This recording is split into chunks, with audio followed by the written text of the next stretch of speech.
जगत्री आपको नमस्कार है। हे सिंह वाहिनी, संसार के भय और भयभीत तुम दीन की रक्षा करे, इस कामना की पूर्ति के लिए मैंने आपका यह पूजा किया है। हे पार्वती, मुझे राज्य और सौभाग्य दे, मुझ पर प्रसन्न हो गए। इन्हीं मंत्रों से पार्वती तथा शिव जी का पूजन करे, तत्काल विधिवत कथा सुने और ब्राह्मण को वस्त्र गौ सवर्ण आदि देवे।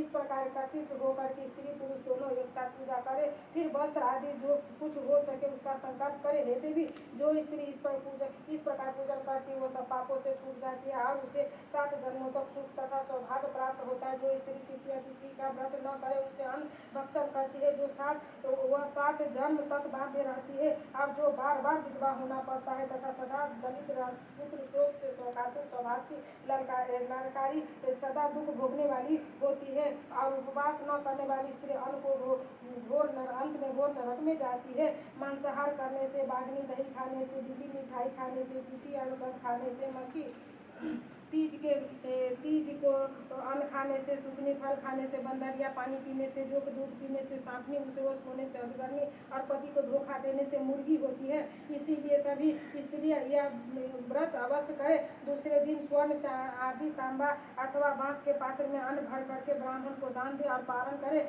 जो स्त्री इस प्रकार व्रत करती है वह मेरे समान पति पाती है और वह जब मरने लगती है तो तुम्हारे समान उसका रूप हो जाता है।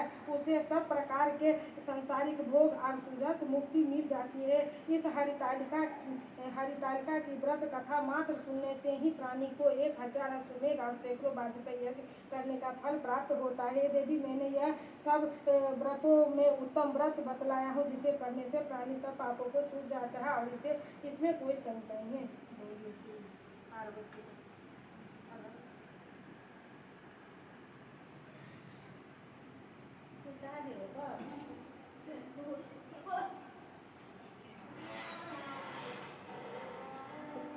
पंखा चलाइए, पंखा चलल छै, सूटकेस खुलल छै।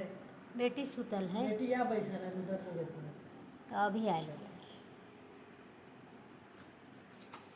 है। हाँ, अपना तो फोटो आइयो नहीं चढ़बै छै।